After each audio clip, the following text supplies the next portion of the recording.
Hello and happy Friday, ladies and gentlemen. We finally made the weekend. Yes, congratulations, everyone. Friday, I mean, again, it's just technically starting Friday, but you got here. And listen, we woke up this morning, so it's a giant W. I know it's an old man thing to say, but I'm always going to say that. We have an absolutely outstanding show. Now, I don't know how long the show is going to go simply because Crispy Bomb is working and Cork might not wake up because he works overnights. I know he did send me a message saying that he's ready to rock and roll if he gets up. So hopefully we can get him in here. But we have two topics to get into. One of which we're gonna revisit the Forza Horizon 6 preview.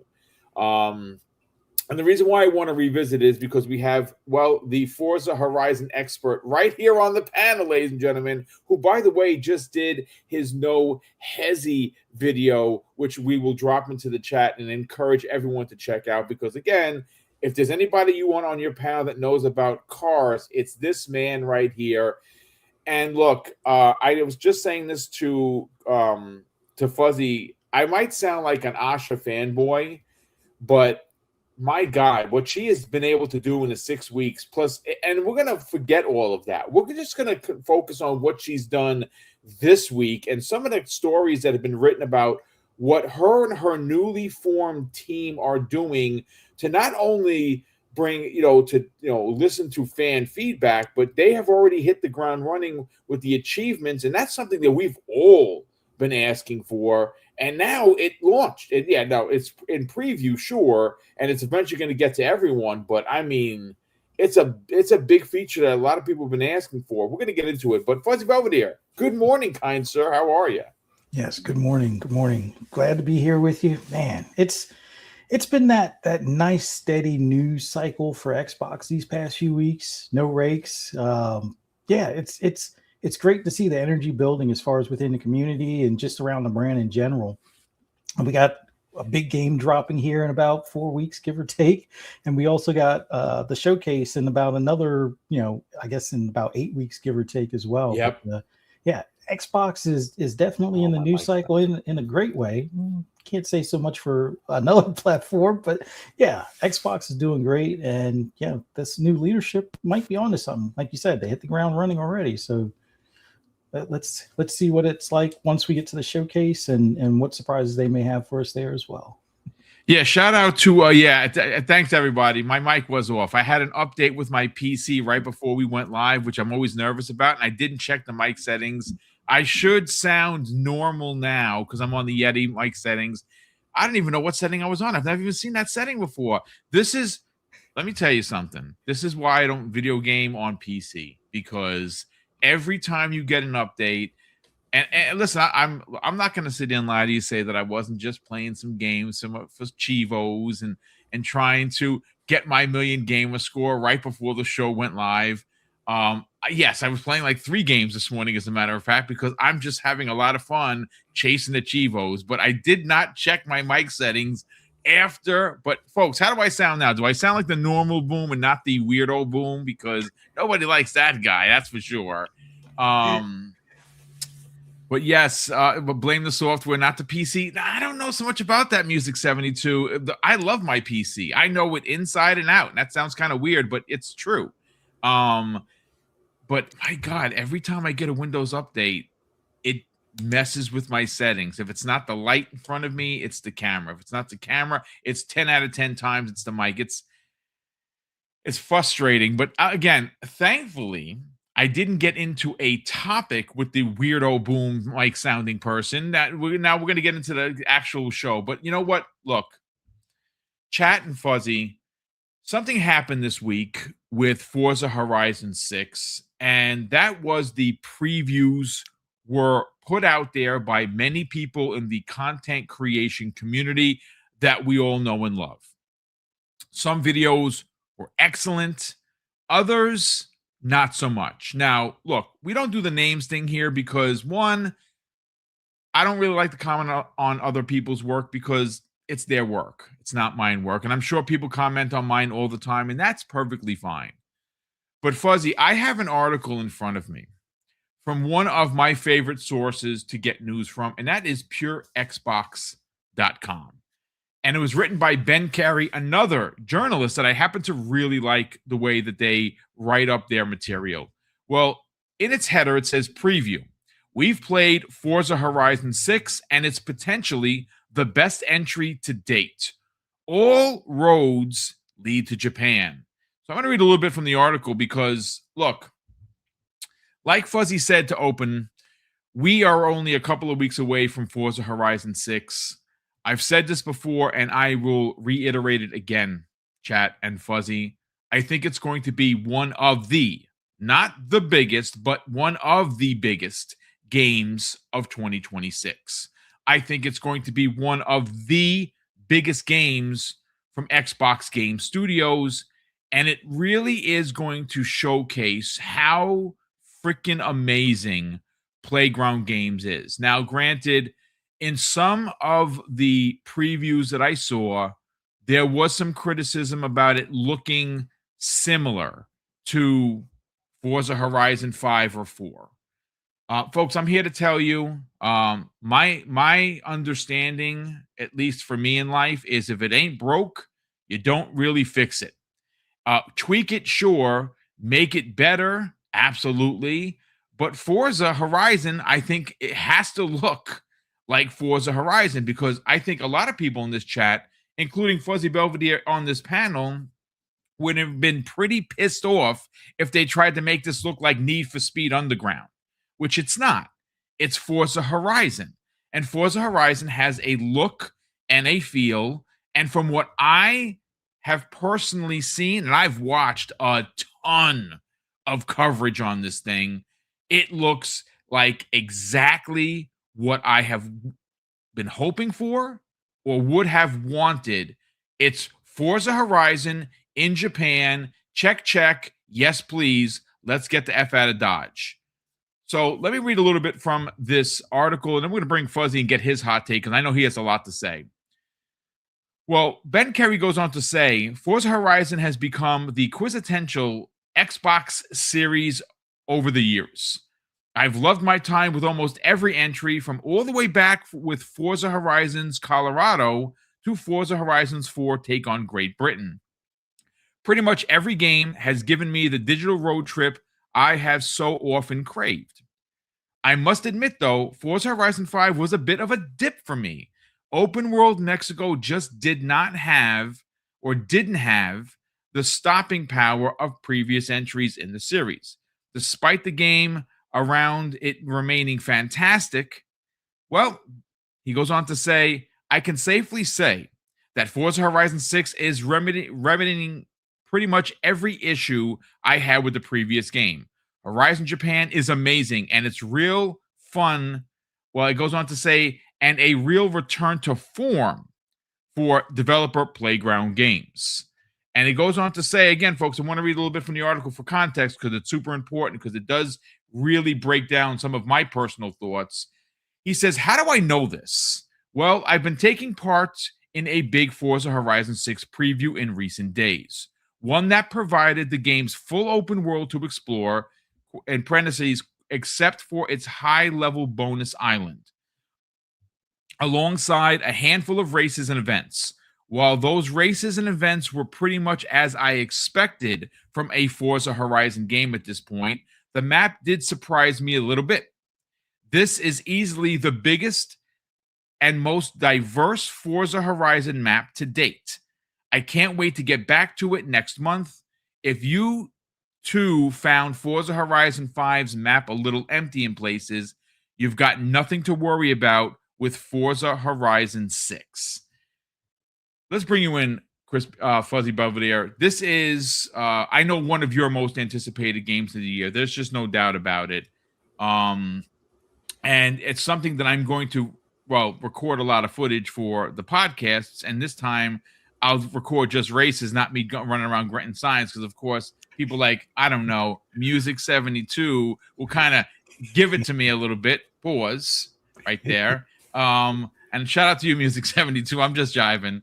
But yeah, I understand that nobody wants to see me crashing into signs or flipping the car over and rewinding it and then flipping it over again. I get all of that. But Fuzzy, Let's talk about this preview. I know for a fact. Look, I'll put it this way: if I watched about 10, preview videos and rewatched what they put on the Forza Horizon channel on YouTube at least 10 times, you had to have tripled my viewage. Let's get your thoughts on what you saw, what you liked, maybe what you didn't like.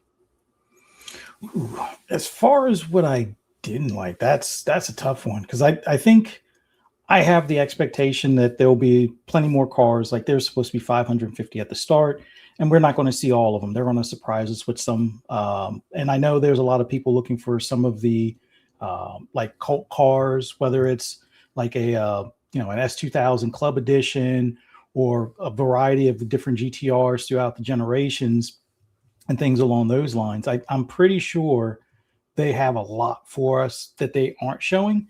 But for the stuff that they did show, even though I know some people may disagree on the traffic aspect, the highway was the main thing that I wanted to see. And there were a few content creators that were focusing solely on that. So if you're a fan of like Tokyo Extreme Racer or like a no hezzy racing mode, like a lot of people have done the Assetto Corsa mods on PC, if you're a fan of that, you can now do that with the standard traffic. Now, granted, with this being preview, it's not the full lobby that you would normally see as far as player count, or like when you go to Horizon mode, where it's basically the drivatars of your friends basically are the only real traffic, other than the common cars that you'll see, like the vans or taxis and things like that. But just going down the highway at 150, 200 miles an hour kind of deal, and dipping and dodging in between and trying your best not to clip anybody or clip the guardrail or anything.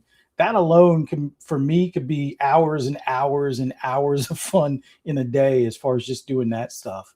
But when it comes to like the events and how they're structured, I like the fact that it seems like there's more of a feeling of progression, as well as you're earning your way through, as opposed to being like the event master or the the go-to general for the actual events and stuff. You're kind of working your way through the ranks and stuff, and acquiring new armbands and such. And I like that formula a little bit more than like what we started to experience in 4 and 5, where it's like, oh, you control all this and you can build and blah blah blah. And I think it started at the tail end of 3, where you were building your own Forza Horizon map, or not map, but like little headquarters and things. But I like this approach a little bit more, and the variety of biomes. Like, you are going to have snow constantly on the mountains. It'll probably be like a blizzard type of deal during like the winter week and stuff, but there's going to be certain sections that are always going to be snow covered, and there's going to be certain sections that are always going to be nice for taking the photos with the cherry blossoms. And there's going to be the seasonal changes, which will try to throw a curveball in some of your setups, as far as the tires you may choose, or the effects on drifting and things along those lines. But for everything I saw, it's everything and more that I wanted out of it. And I think about the only other thing is trying to figure out what the DLC content will be. Like, they already have kind of a tribute to Initial D in this, where you're going to have missions doing like noodle delivery or something along those lines. Now, they may not have the exact car for Initial D, but they have I think the next one down, which wasn't like the Apex or the I forget what they call it now, but for like the Torino and stuff, they have a lot of those cars that you can pretty much soup up to equal out what Initial D has, or the other cars that he's raced against in some of the anime. But there's going to be a lot of stuff, especially for those that want to do like Too Fast, Too Furious, or Tokyo Drift type stuff, where you're going down the mountainside and things along those lines, which some of those turns are ridiculously tight, which, it's all in fairness, as far as, trying to make those turns without going into the guardrail and kind of off a cliff kind of deal. It's going to make for some precision and some fun. And I can't wait to see a lot of the tandem drifts down that mountainside and stuff. But yeah, this is everything that I think a lot of us were hoping for in a Forza Horizon.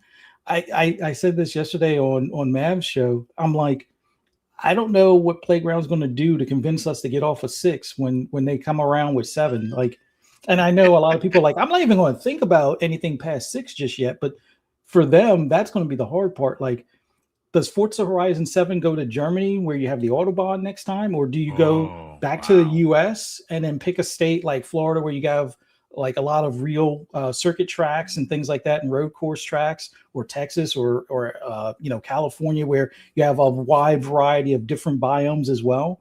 Would that, lure people off of 6? I think 6 is going to be that game that 10 years from now, there's going to be people like myself and many others here in the chat that are probably going to still be playing it and still, doing like the car meets and, selling their tunes or showing off the liveries that they put on these cars. So this is going to be a tough one for Playground to top, I think. And they'll continue to evolve the game over the next like 4 or 5 years. But I think by the time we get to when they're about to delist this thing, there's going to be people kicking and screaming not to be pulled away from this to the next one. I mean, you could still obviously play, Forza Horizon 2 if you owned it, and Forza Horizon 3 and so forth. But this one's going to probably be a cult classic, I'll just say. So, yeah, pretty excited with everything I saw, and I can't wait to explore some of these roads because, 22 miles from end to end? I saw one of the Don Juan song, do like that journey, and it's quite a bit longer time frame than any of the other maps have been. I mean, yes, it's I don't know if it's 3 times the size, but it's definitely a good bit bigger than the past few maps that we've had. So yeah, it's awesome. I have a couple of thoughts. I want to present these to you because you are no doubt the driving expert on any podcast you're on. So I actually have 2. One is a super fun one. One is potentially like crazy. It's a crazy thought, right? Especially because what I'm going to present is years away. So you're talking about Forza Horizon 7 before we even get 6, and for good reason, folks. He's not saying that he doesn't want to play. He can't wait to. I think he's onto something. Japan is the spot that has so much potential, and I actually think Japan's location itself for Forza Horizon, because of its culture, is so rich. It's so vast, right? We did see what appeared to be a Gundam, like drop it, like drop right where the car was. So there's probably going to be a, Gundam expansion. Now, this is where we get into a little speculation town where I'm co-mayor with Pong Soul and Matt, right? I don't know if this is possible, but they have collaborated with a lot of brands before. I would love, Fuzzy, to get your thoughts on the potential of a kaiju based one where you have like Godzilla fighting in the background and you're driving through everything that's going on. Like you're literally racing through kaijus fighting in Japan. I know it sounds crazy, but we did drive a Warthog on a Halo level, so why not? What are your thoughts on a potential expansion that's like bonkers? Because look, with me growing up anime, I used to watch like Macross back in the days with my brother. We watched so many. We were such like big anime fans when we were kids, and I'm sure that they could. I mean, could you imagine if they I don't know. Again, this is just me spitballing, trying to have some fun with you folks, but maybe a Dragon Ball expansion or something with anime inspired. I don't know. I mean, you mentioned Initial D. I mean, there's a lot of ways to go, and usually each Forza gets a couple of expansions. Usually it's about 2. I don't know if they've ever had one where there was 3. I don't know if you can correct me on that. I think there's only usually been 2. Yeah, just 2 usually. Okay, yeah. So that's 2. I don't know which ones they're gonna do, but the Gundam thing I think is a lock. Like I don't know if it's gonna be Japanese inspired robots. Maybe you get a Voltron in there. Maybe you get some Macross stuff in there, or Robotech for anyone who doesn't know Macross is. Transformers is always another big one. I don't know, man. I'm excited for that. But let me set this next one up. Now, you said, where would they possibly go, right? Where could they possibly go with the next Forza Horizon? Well, if you go back, and I'm getting into a time machine, folks. Forza Horizon 1 was released, if you did not know, October 23rd of 2012, right? Usually, it's about 5 to 6 years of development time for the next Forza Horizon, meaning that it's going to come out this next month, right? 2026. If you add 6 years of dev time, which seems about right these days, right? That gets you to 2032. Now, this is crazy. I know I'm walking on the razor's edge of madness, what I'm about to say. But what about for its 30th anniversary returning to Colorado where they started? That would be awesome. And make it like a spectacle. What do you think about that, man? I know it's crazy, but I do like them revisiting that original map and expanding on the map size, because now adding seasons in the Colorado region would definitely be a cool touch that we didn't really get to experience in the first one. Plus the breakability of like trees and things like that in comparison to the original. The original, you had to stay within certain roads and borders and stuff, but now with the tech that they have and how they've modeled the maps out off of real roads and things, I think that could be a nice, I wouldn't say swan song, but it would be a nice return to the original, and maybe it's a rebuild on top of the previous festival that was there and stuff. That I could see that being a pretty cool setup. But on the expansion stuff, like when you were talking about like having the Gundams, possibly fighting, or Godzilla or something like that fighting, it brought to mind like was it Paradise, Burning Paradise or something like that, for like the EA game where you're basically avoiding collapsing bridges and buildings and things like that. Yeah, dude. I could see that being a cool mode where, whether it's community built stuff, like maybe we build some additional bridges and cities and things like that, and just as we finish building them, Godzilla comes and knocks them down, and you have to hurry up and get out of the town. Great. Yeah, because like the fun thing about Lego was just smashing into stuff and watching the bricks and fly and hearing the sound effect of the Lego bricks and stuff falling and stuff. I could see avoiding like bridges falling on you or going through a tunnel before it collapses type of deal, the water rushing in behind you, and you have to get out of the exit of the tunnel before your car basically drowns. I could see them taking it to all different levels as far as something along those lines. Like I was thinking they're probably going to focus on a drifting thing. One thing I'm kind of hoping that they do consider either mixing into the game as like a story mode, or if it's a DLC, and that's the original Midnight Club that was over in Japan, which was like they were basically the inspiration for a lot of the street racing stuff back then, and having that official club kind of honored or a nod to them, where you're basically starting low level, you have your car, and it's like, well, you have to show that you're driving safely to be able to be a member of them. Yes, they're breaking the law by speeding on the highway, but it was always about not making any contact, not taking shortcuts and things along those lines. So you'd have to drive as like a clean racer first to be recruited, and then kind of climb your way up and then get special mods for your car. I think that would be like a cool either story mode or DLC type of thing. But yeah, I kind of like the Burnt Paradise type of setup where we're having to race through the city, avoid Godzilla, avoid some of the chaos and things exploding. Pretty much a Michael Bay movie on the island kind of thing. I think that would be pretty awesome. But man, the sky's the limit. And the fact that they picked Japan for this, and it's next gen only this time around, I'm curious to see how deep the rabbit hole gets when it comes to visuals.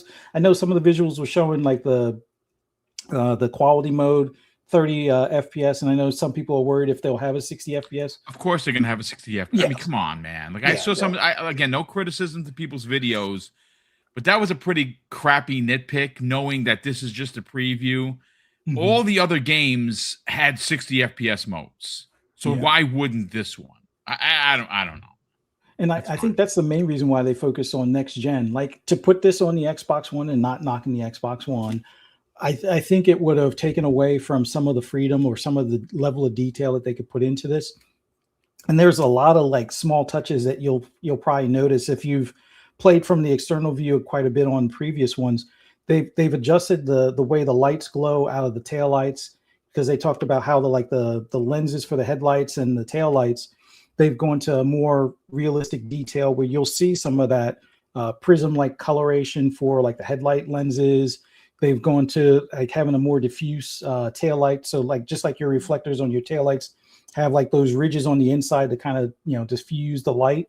It's now reflected a little bit better in the taillights and stuff like that now. The audio they've improved. So we don't just have for, every V12 is the same, Lamborghini engine for it. They've gone a little bit further in getting more detailed engine sounds and things, especially for a lot of the, JDM cars and stuff like that. So, man, I really can't wait to see what this thing is like in hand. Like, seeing the previews, it's great.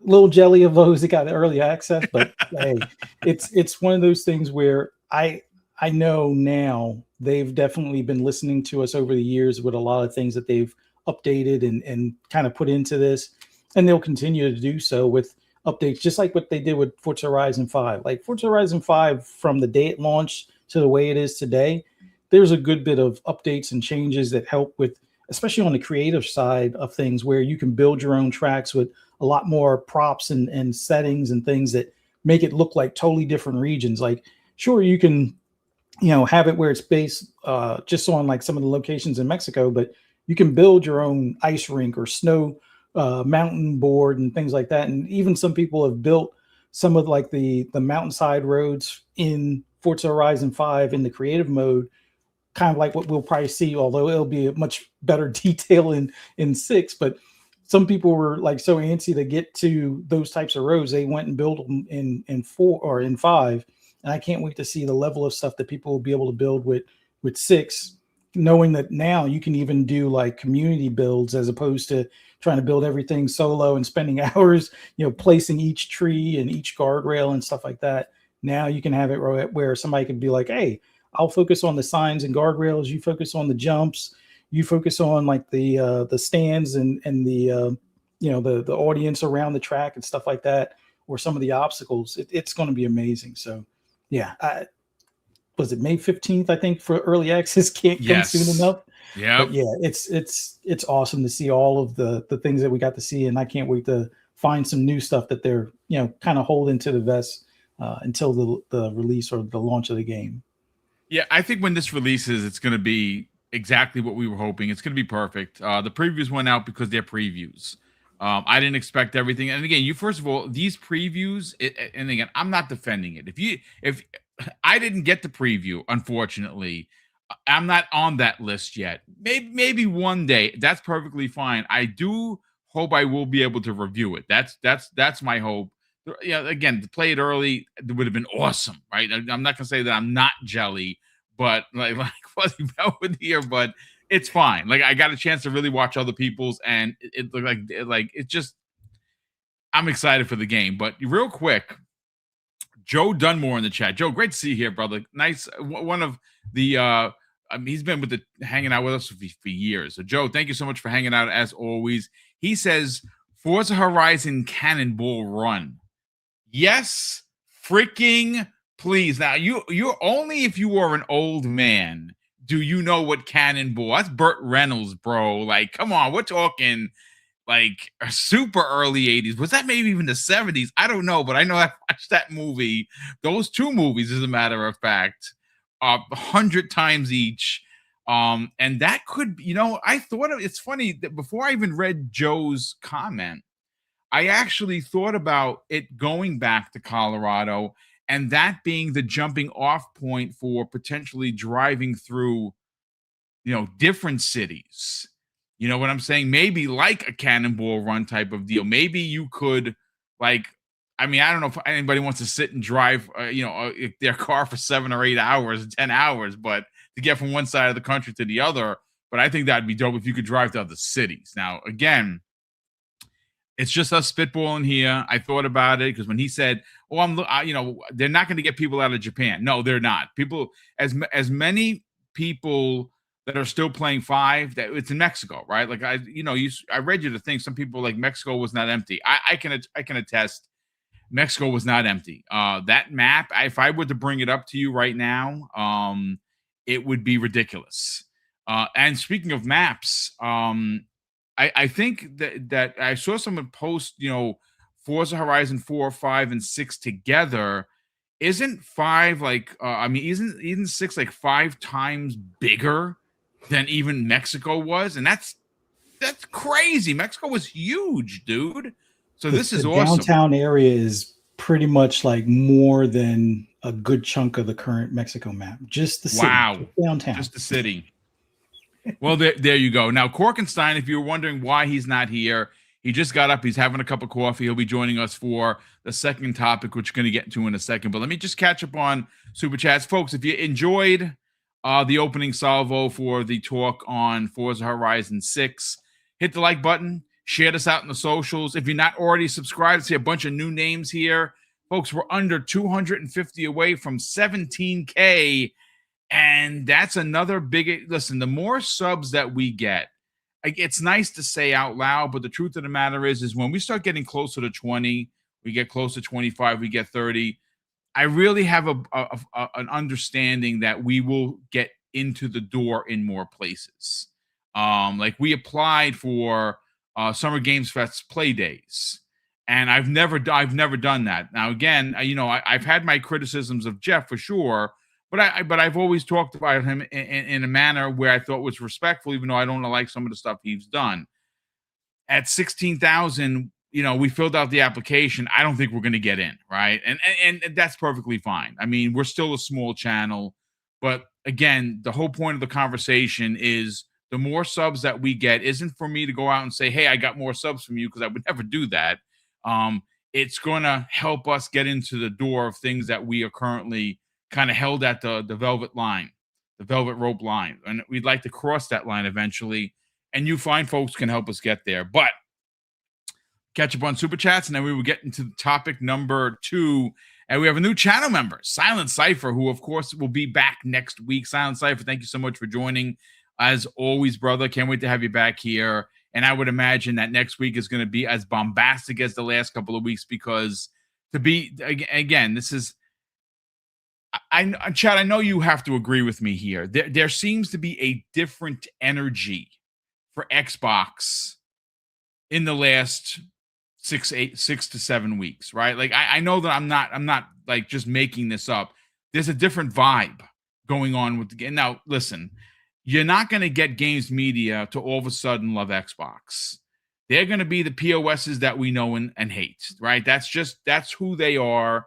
Selling negative Xbox news apparently still a thing. Even with Xbox doing as much as they're doing, it's never going to change. It just really isn't. The only way it changes is if they call people to the carpet. If someone says something disingenuous that is potentially going to hurt your brand, you have to slap their hand. As I would have happened to me as a kid, I would get bow bow. If you know what that means, that's more than likely my ass hit with a slipper. And my mom was really good. My grandmother was a pro. She outclassed my mom at every corner, because my abuela did not F around. Anyone who's Hispanic knows exactly what I'm talking about. But let me continue. Sith Lord, generous friend of the program, drops a very generous $2 super chat. And he says, I want to deliver some tofu down to Mountain Drifting. Listen, I didn't even know about the delivery stuff, to be honest with you. I think it's look. I'll deliver whatever you want, man. Except for drugs. I don't play that drug game. I'm sorry. Let's say that right now. Don't have me delivering drugs in Forza Horizon 6. You want me to deliver noodles or tofu? Not a problem. But drugs, no dice. And shout out to Adidas 20. Salute to you, kind sir. He's been a channel member for 37 months, brother. That's very kind of you. We super appreciate it.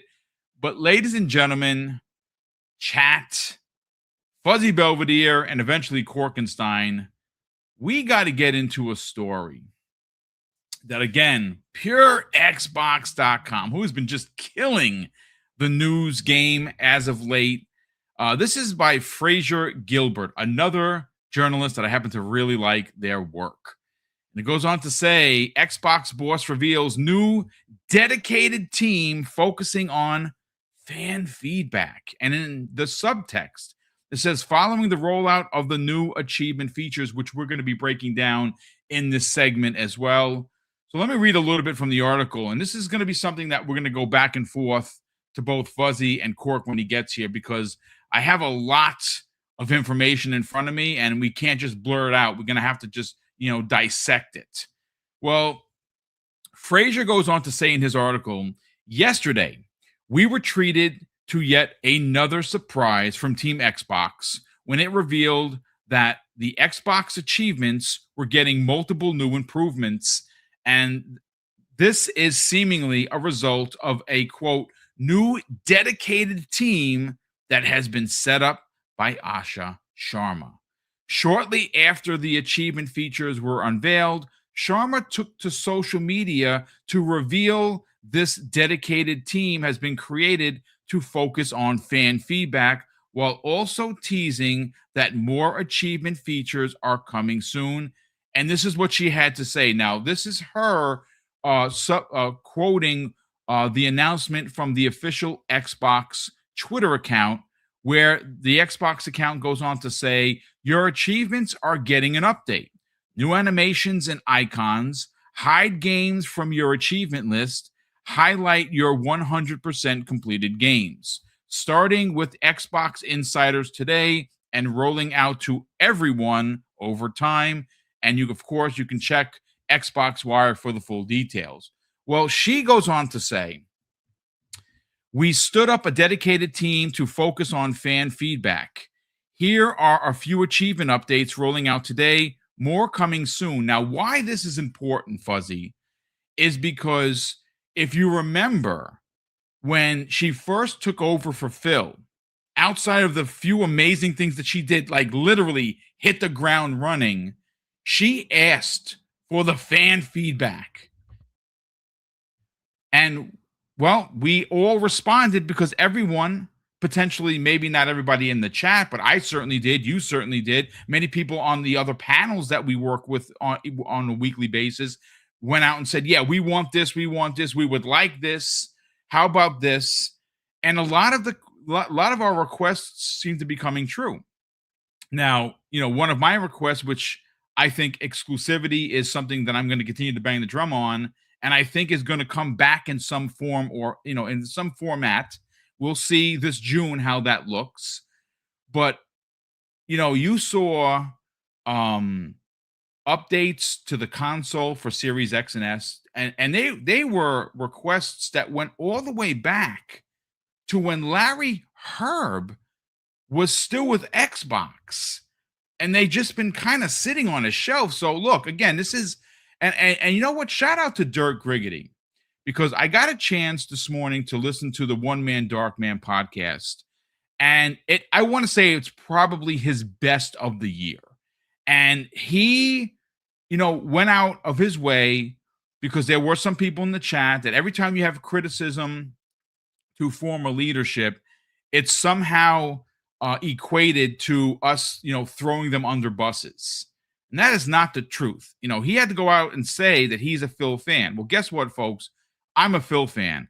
I know Phil. I've had dinner with him. I've met him multiple times. We've had a ton of incredible conversation. I know Sarah Bond personally. I've met her several times. Incredible woman. But if we're being fair, what they did is never going to be erased. They made big gains while they were running Xbox. But the last couple of years, and I've said this before, it's been a little stagnant, right? It's been a little, a little numb, if you will. And now you have new leadership that are doing things that a lot of people are asking, why weren't they done when Phil and Sarah were there? Well, I really think that the answer to that, and this is just my speculation, the aftermath of the ABK deal really played a big part in this. Like, it was such a big deal for both Microsoft, Activision, and leadership at Xbox getting it done. It was over 2 years of court battling, and then you get it, you win it, and now you have to figure it out, right? I mean, is anybody still in the chat? And I'm legitimately asking this question. Are awaiting when we're going to get backwards compatibility for all of Activision's games, like Singularity and Prototype and Marvel Ultimate Alliance or the Transformers games. Like, I'm still waiting for those games with, all the updates you get when you play an old game on a new Xbox. And we're still waiting, right? But we know that, and again, this is just another feather in the very early tenure of Asha Sharma's cap. And that's when she came out and said that we are setting up a dedicated team to work on backwards compatibility. Again, that's not throwing anybody under the bus, but what she is doing and what she has done in her first 6 weeks is probably been the most movement in the last 2 years. And that's not being facetious. That's just, it is what it is. So let me continue reading from this article, and then we'll bring you in, Fuzzy. And then, of course, welcome Korkenstein. So, of course, Frazier goes on to say, we assume that this is the same team that worked on the new Xbox dashboard features a while ago. It was revealed at the time that it only took 2 weeks to put them together, and Sharma told fans back then, quote, keep the feedback coming. Whatever the case may be, it's fantastic to see the improvements like these getting rolled out on a regular basis here in 2026, and it's certainly generating some goodwill for Asha Sharma and her newly formed Xbox team. Look, like Frazier goes on to say, we'll have to wait and see what's next. What else would you like to see from the dedicated team?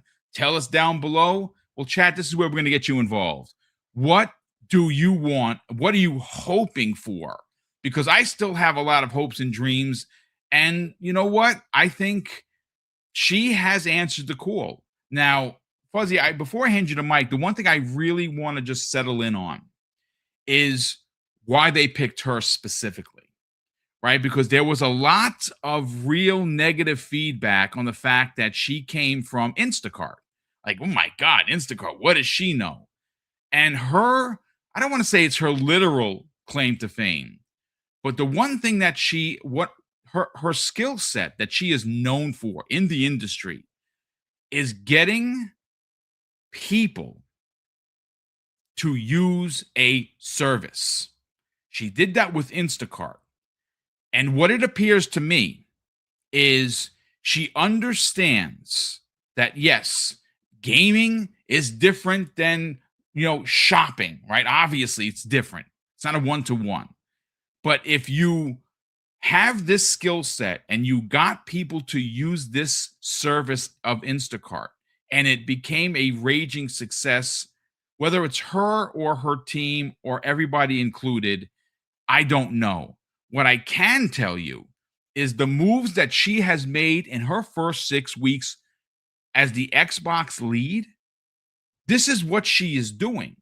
It's, it's achievements. It's the name of the console. It's bringing back FanFest. It's announcing a world tour. It's talking about the June showcase. She can't wait to meet the fans. Oh, and that June showcase is going to have a dedicated developer direct for Gears of War E-Day. I mean, I can keep going because that's how much information has dropped in those last 6 weeks. Fuzzy, I want to get your thoughts on this because this, I think, might be the biggest one. Fan feedback, and I'm not talking about ridiculousness. What I'm talking about is actual feedback, like, hey, we need an update for achievements, or like my if I had to pick one, if anybody from Xbox or Asha's team is listening, I will immediately say that you need to fix the DVR on this box. Yeah. If you don't want to fix it, you got to make sure that when the next console comes out next year, it's going to have a much better DVR, because I shouldn't have to go out and buy secondary devices to record gameplay when that should be done on the box. And if there's one thing I would ask for, it would certainly be that. But Fuzzy, I want to get your thoughts on this new information about a dedicated team listening to the feedback of the fans. I think it's brilliant. Oh yeah. Well, and see, I know there's probably two teams as far as like the old regime and the new regime, and I kind of look at it from this standpoint. While Phil and Sarah did an excellent job as far as keeping the brand alive, I think there were some pressures above them that caused them to take, I wouldn't say their eye off the ball, but to basically put more focus on repaying that, $70 billion debt, which it's understandable, but I think the timeline was probably accelerated a good bit more than it should have. And some of that I attribute to the court filings and all that taking a full year longer than originally anticipated. So all of that being said, it's not to, badmouth their legacy or anything in that regard. I don't think we would have an Xbox here if it wasn't for Phil. And I don't think as many people would be involved with Game Pass and celebrating some of the, new additions into Game Pass as far as from, the East or any other third party deals that Sarah heavily focused on. So a lot of their groundwork definitely makes it easier for Asha, but I can't stress this enough. Whoever's at the top currently is going to get the credit for what's happening now, whether it was kind of in the works before, or maybe it was in the works and then shelved for whatever reason because of, other fires that Phil may have had to put out or other fires Sarah may have had to put out. Now that Asha's at the helm, seeing a lot of these new programs and things like that, she's going to get the kudos for it. I mean, some of us will look and say, well, yeah, Phil and Sarah already did the back compat stuff, but then it was kind of put on hold to put focus on the new or the next generation console. And now that that's kind of coming to a wrap, well, now they can go back to back compat, but still she's going to get the credit as far as now that back compat is revisited or re-engaged. That's where a lot of the attention comes to Asha being kind of at the head or at the forefront for that.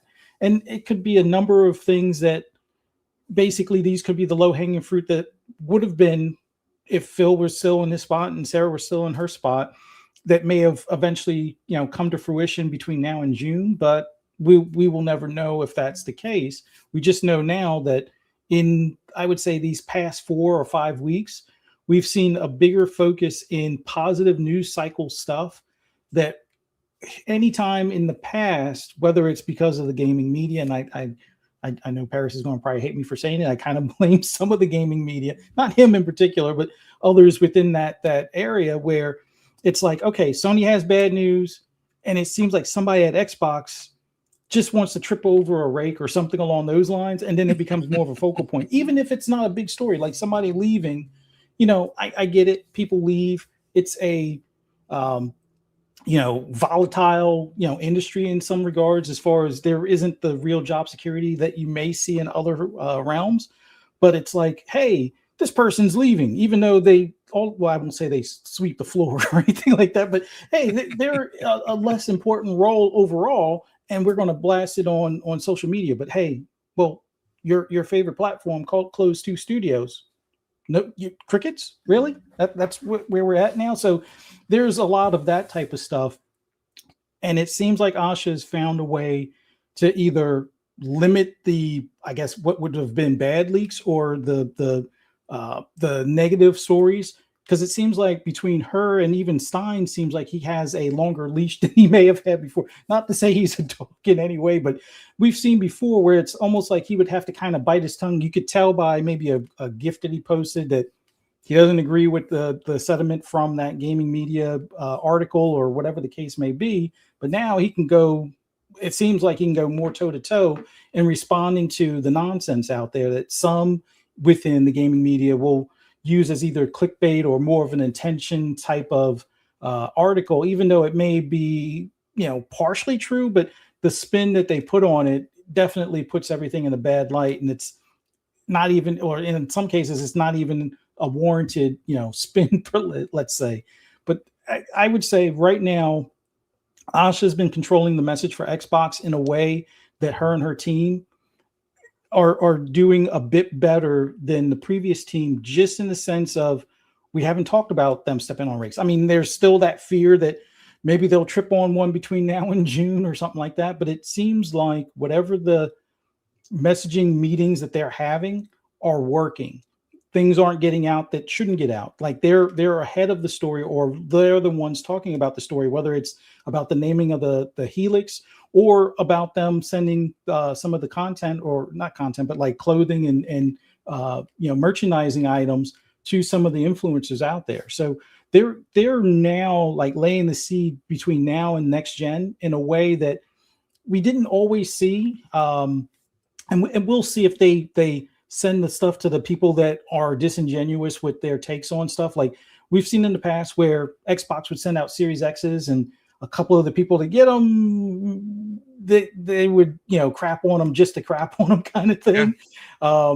And we'll see if those same individuals get access to that stuff in advance, or they'll have to, spend out of their own pocket to be able to crap on it if they want to.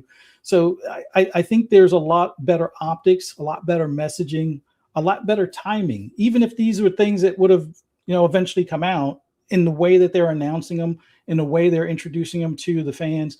Like having that feedback team. They've had feedback teams in the past. In fact, they used to have a website that you could go to and make your postings, but they eventually shut that down because it seemed like there were a lot of people, including myself, that were making DVR requests, but either they couldn't figure out a way to get the DVR stuff to work, or they were just tired of hearing the DVR as something that people wanted it to work on. And I know this from being in the business sense, that there were conversations about bad data. And when I say bad data, the thing that I always hated that Phil would do is sometimes follow the bad data on things like the DVR. And here's what I mean by that. Nobody's using the DVR because it's broken and it's crap. Okay, well, if nobody's using it, then why do we need to bother fixing it? Well, you need to bother fixing it because if with it being broken in its broken state, nobody's going to use it, and that's the problem. Now, you could say, well, are a lot of people all of a sudden going to use it when you fix it? Well, depending on how much is invested in time and resources would be the determining factor, but at least make that effort. And they made some efforts as far as fixing the DVR, but it was more so, you know what? Let's just have it where they put it on an external drive and then they can transfer it to a PC. Well, most people that are on console aren't necessarily looking to transfer their files to a PC to get, their game clips, when their PlayStation, if they have one, can do anything from a 30-second clip to a 15-minute clip, or you can go for a full 30 minutes or continuous on that same box and not have to have a thumb drive that you connect to your PC. You can now, even with the exception of, I think, clips beyond 3 minutes, you can now access that from your phone on that. Now you can access your clips on phone on the Xbox as well, but it's not as, I guess, for the length of clips, not as fluid. And not everybody is looking to make 15-minute clips, but in some cases that might be the window that you need because the clip is 6 or 7 minutes and it's past the 5-minute clip, and trying to do 2 clips where you're going to have to stitch them together is a pain in the neck as well. But these are maybe not the biggest topics or biggest features that people are asking for, but still, I think the current approach that Asha is taking is working and basically keeping people engaged in talking about Xbox in a good light. And I think that's probably the most important thing that she's bringing to the table as far as kind of rebuilding the reputation of the brand, in the sense that, we already know as diehards, we're all about Xbox. But for those that may have sold off their Xbox because of a price hike, or sold off their Xbox because, some game didn't stay exclusive, this might be the workings of bringing them back into the fold, or at least getting it to the point where they might buy it as a second console, for their household, as opposed to completely swearing off on the platform altogether. So I personally think she's doing a great job in the short time she's been there. We'll see what year 2 and year 3 and year 4, if we even get to a year 4, looks like. But at least from the starting point, she's hitting the ground running, doing good things, or at least giving us the warm and fuzzy feelings when it comes to the brand, or things that we've requested come into fruition. So I give her credit for that, at least. Look, again, she's only been in the position 6 weeks, but I honestly want to say, and this is my opinion, folks, you can disagree or you can agree, there's been more movement with feature updates and future hardware and naming of hardware and just like little things, then there's been movement in 2 years.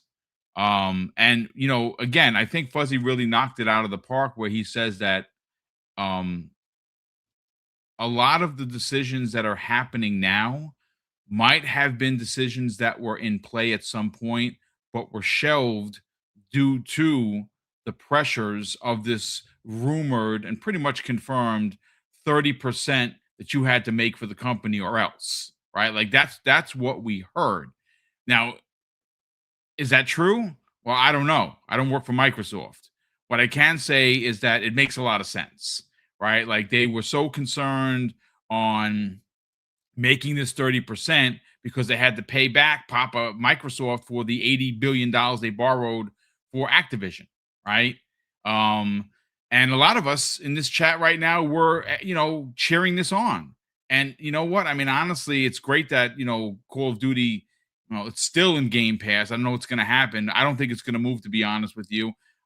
It's just, I think it is what it is. This is why you got it. You got to get people into the service. First party games, this being one of them, is a good way to do it.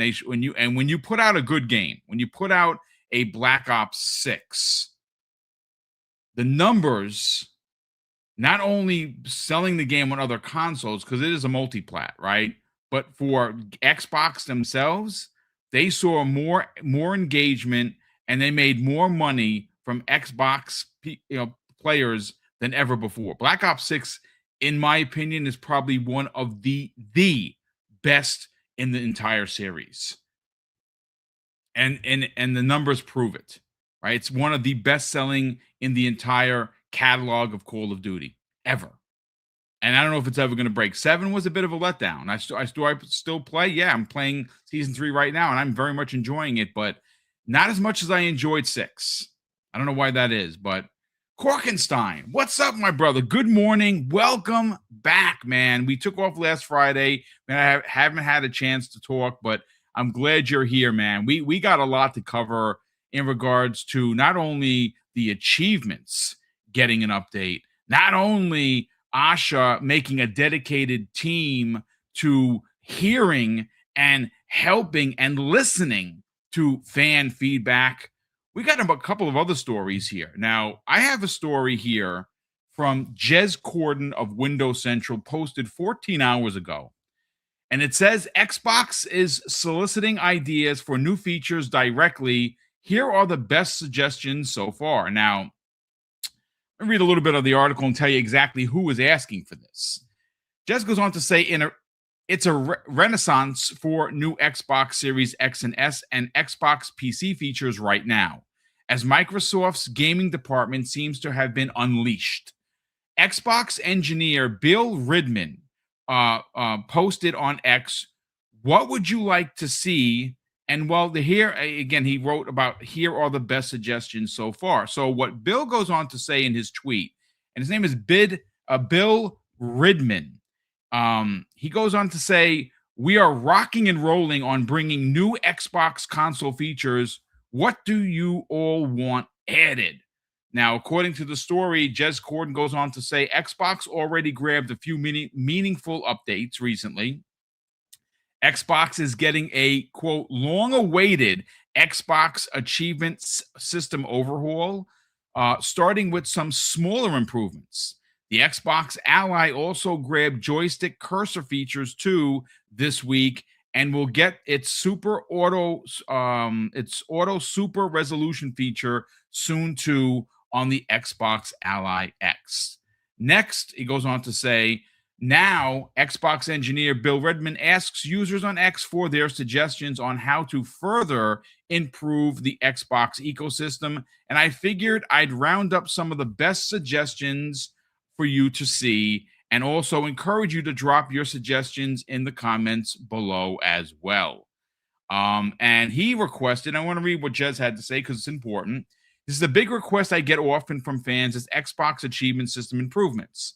My colleague, Adam Hales, is a big proponent of this, asking Microsoft to add things like Xbox achievements for backward compatible games, split achievements between single player and multiplayer, and DLC packs, and also curate the, quote, easy gamer score slot we often see hitting the Xbox store.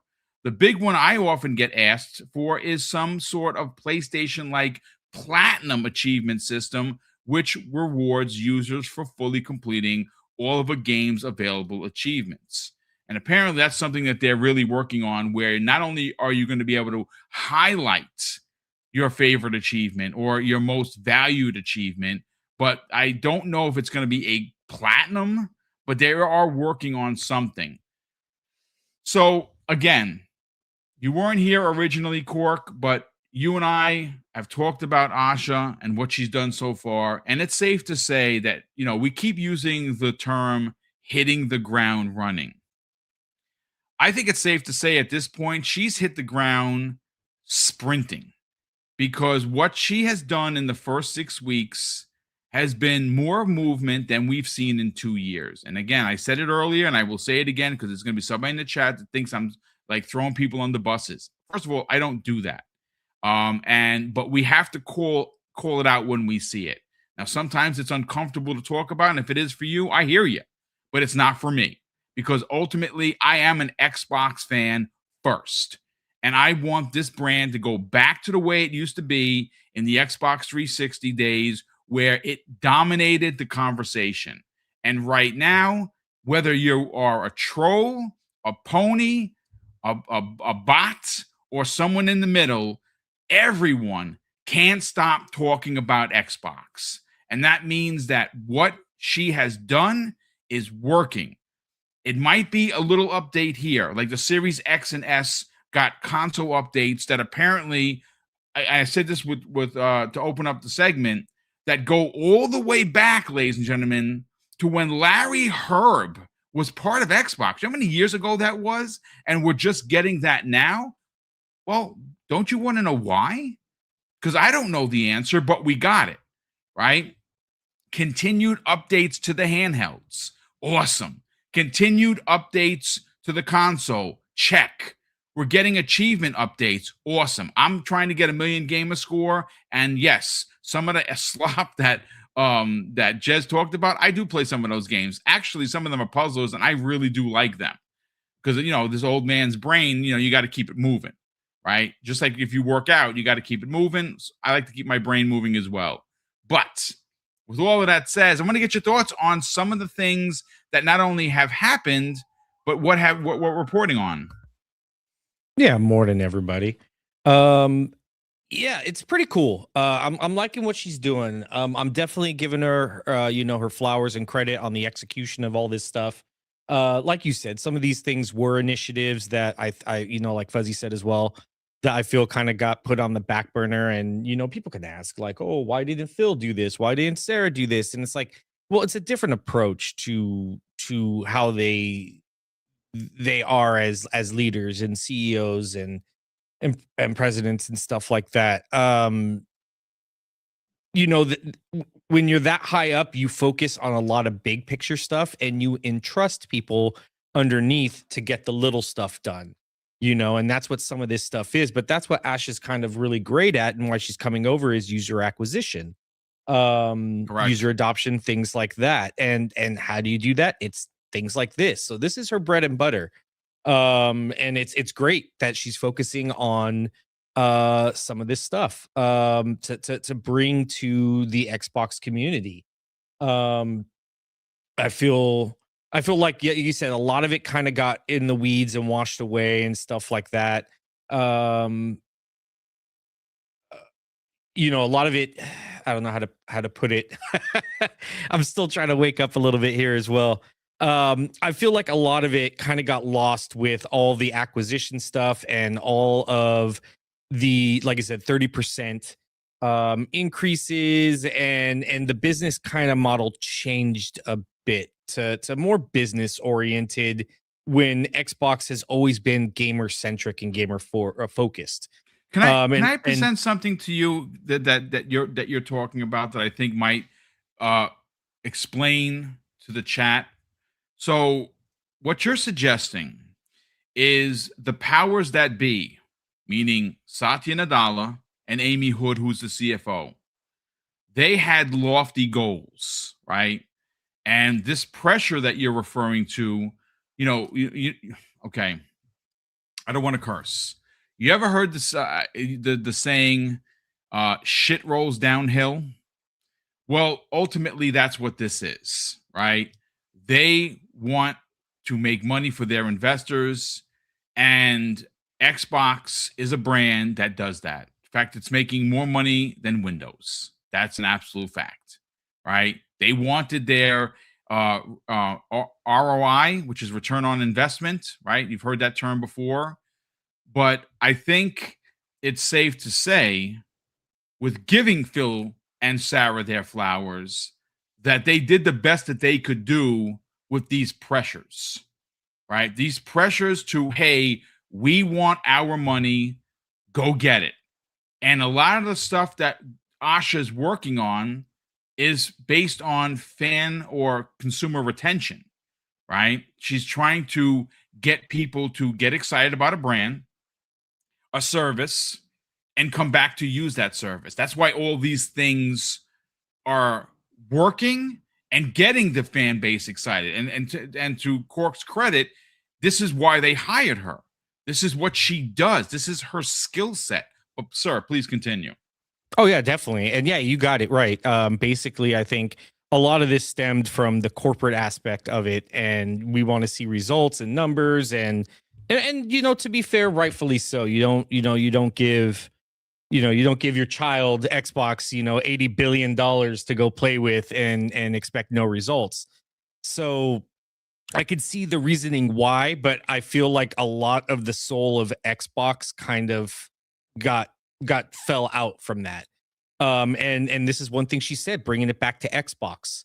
And this is how you do it. User, and they've always had this kind of stuff where you could talk about it. It's the insider program. I was a skip ahead alpha member for years and years and years before I dropped back down to like the Delta tier. They have skip ahead alpha, I think like a beta, and then like a Delta tier. And yeah, so I dropped back to the very lowest one. And then so they've always had this where you could put features and things in. I know him as Wombat. I think that's his gamer tag. Yes, I know exactly who you're talking about. Yeah, really great dude. He's the one that kind of runs this stuff and has done amazing things with it. And so, but yeah, so I think this is what she's doing. She's seeing like, why aren't we doing this? This is an easy win. Like this right here, we could easily turn this around. And I think she's really deep diving onto very friendly features for people already invested in Xbox. And I'm excited. One of my biggest requests, and I know this is small, and it only affects like a small subset of people because not everybody's a streamer or content creator, right. But make your dashboard HDR.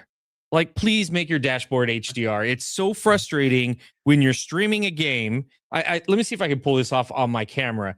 So like pretend like my camera, my little image right there of my face is the screen that you're watching. And then you see that as you're watching a stream. And then all for like it seems like forever. I know it's only like probably 10 seconds, but in my brain, I'm like, God, this is like 30 minutes of somebody watching Elgato.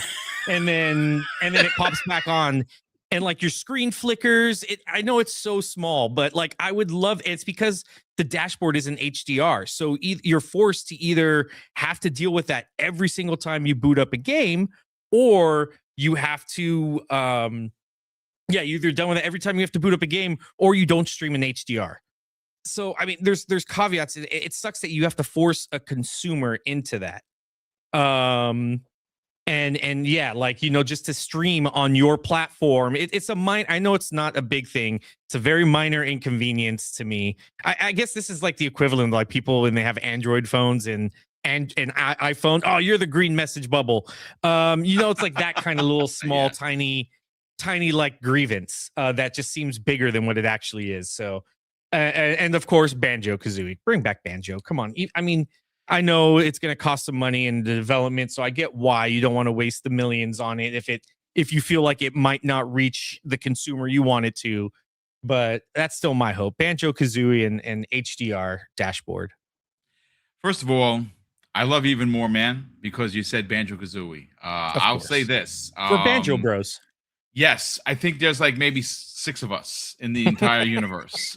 Paris Lilly being one of them as well. He may not admit it anymore because maybe he's on the train, maybe he's off the train. I don't know, but he's a Banjo bro. I had a conversation with Phil about Banjo, and I pitched an idea. I mean, listen, I pitched it. I think it would work. It would be inexpensive. If Asha would like to hear that idea, maybe I get a chance to talk to her during the June event, and I will pitch that idea to her as well as the one I pitched to Phil. Literally the same thing. But I want to continue this conversation because I have a couple of articles that I pulled up, or more so images from Twitter, right? Now, I have one here from Mando on X. No, he goes as Mando the Real One. I don't know if he's a YouTuber or what. I just saw this and I thought, wow, this is pretty interesting stuff. So it was it's translated from French. He goes on to say this: several influencers have received a small package from Xbox with small gifts that have Xbox Helix logos on them. He goes on to say the marketing campaign around Xbox Helix is going to intensify, and I think there will be a trailer like the Project Scorpio one during the June 7th conference. For me, there's almost no doubt that the next Xbox console or consoles will come out at the end of 2027. And from memory, I don't recall them doing the same thing with Project Scorpio or Scarlet. And he's absolutely right. But you know who were one of these amazing creators that got this? That was Danny Pena, who I absolutely think is freaking amazing. And he goes on to say, thanks to the Xbox team for sending me this limited Project Helix merch drop collection. I mean, this is the crazy marketing. I mean, we are, 18 months away from a new console potentially if it comes out in November of 2027, and they're sending out merch. But you know what? This is what's awesome. Someone wrote, I think it was Hazador Gaming. I actually have Hazador's tweet here. What the hell is it, man? I have so many screens open. Let me find it. Hazador goes on to say, I have it right here in front of me, folks. Hazador says this: Microsoft has begun sending Xbox Helix merch to content creators. And guess what? It's signed by Xbox CEO Asha Sharma. So I responded to Hazador's tweet, and I wrote to Asha directly and said, Asha, this is super cool, and your new strategy has reinvigorated the Xbox fan base. Your first 6 weeks have done wonders for the platform. And I think I'm 100% right with that.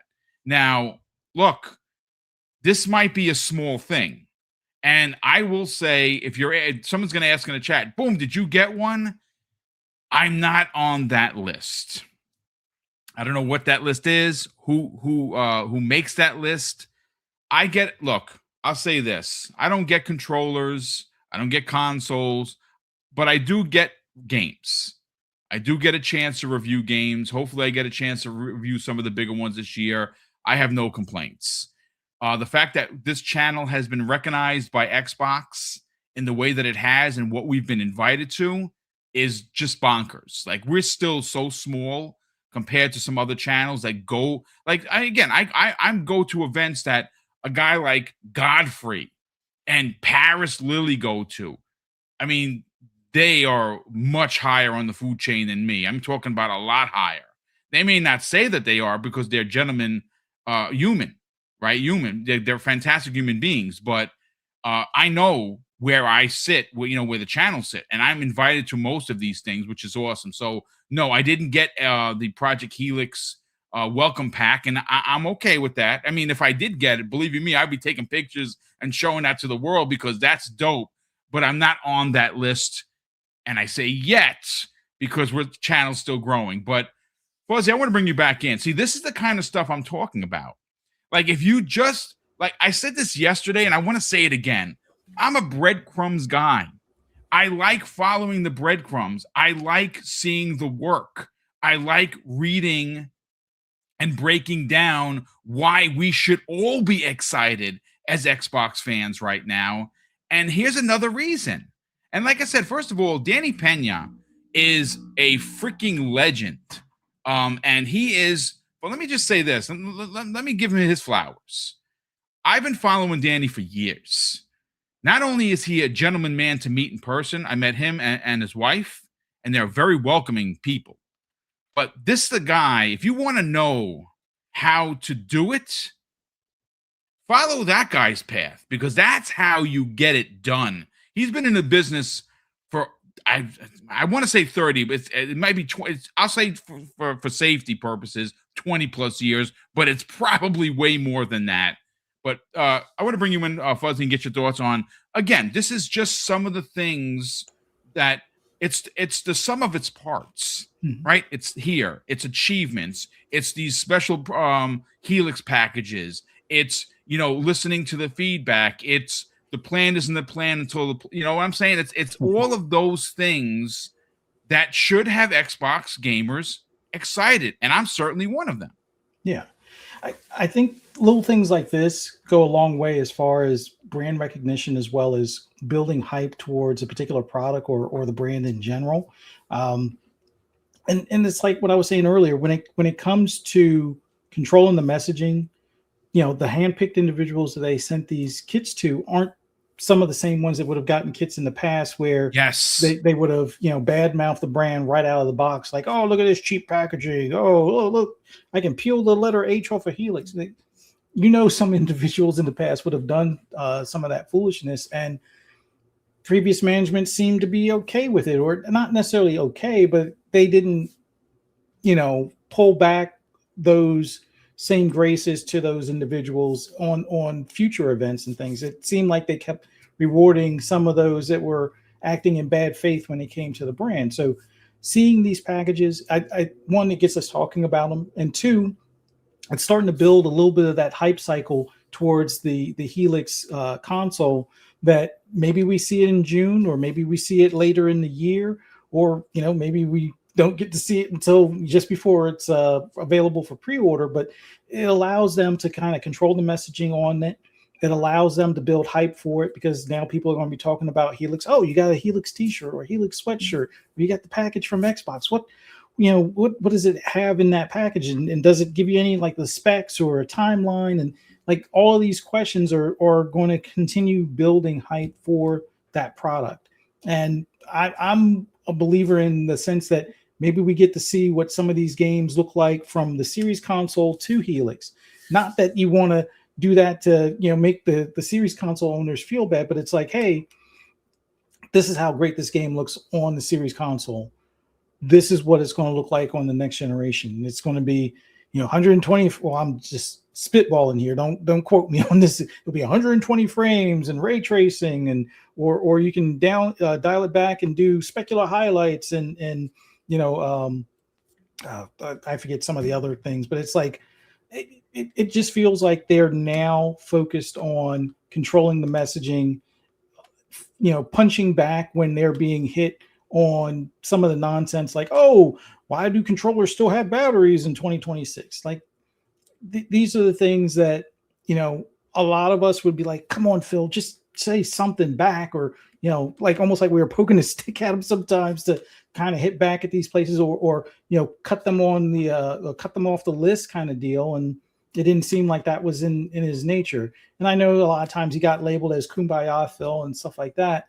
And it's not that Asha is not Kumbaya. It's just a matter of her actions right now seem like she's more willing to check, some of the media outposts and things like that when they make, less than flattering comments about Xbox, or even some of the employees there when they were talking about, oh, she must be AI. And it's like, she checked McCaffrey on that one rather quickly type of deal. So, and it's not that it was never in Phil's nature. It was in Phil's nature, because I'm pretty sure everybody remembers the crap gamer thing where he canceled his pre-order on Quantum Break and stuff like that, and how he clapped back a bit on that. But since then, I think he, especially after, I guess, the public falling out with Tim Dog, they definitely pulled back their responses and their interactions with the community a good bit. They still interacted with some influencers and things, but you could see the interaction where, hey, you're celebrating a game that just released on Xbox, and he would be in the comments thanking people for playing the game, or, that looks like an awesome armor set and stuff, which he used to do frequently. And it just kind of fell off a cliff a bit, understandably, because of some of the toxicity in the comments he would get. But right now, Asha is controlling the messaging, building the brand, building excitement for the brand. These little packages may seem insignificant in the grand scheme of things, but it's the optics. It's the word of mouth. It's like, hey, this brand is actually caring about some of those that represent that brand, or play on that brand. And it seems like there is more of a focus for those that are Xbox centric, or at least more positive as far as in light, as far as when it comes to Xbox. You'll notice certain news outlets aren't necessarily getting first drives or first views, or haven't had a direct interview in a bit since the change. So maybe that's them noticing, like, hey, you want to have a sharp tongue with us? Well, then we'll get back to you when we're ready for an interview with you and stuff, especially after some of the public crying from that particular outlet and stuff. But right now, I'm just happy to see that there feels like there's this energy now behind the brand, more so than when we were like, oh, it's just 4 games. And then it was like everybody kind of lost their mind kind of deal.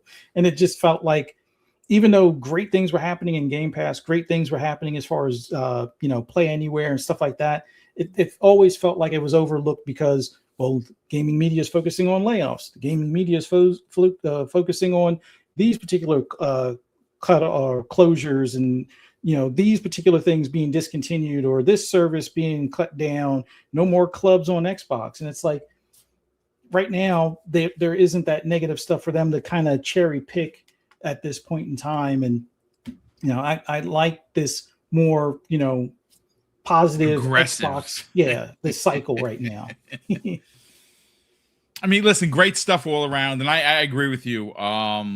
Look, I'm always going to be the kind of guy that will tell you, with great power comes great responsibility, right? I'm always going to say that. I think it's important.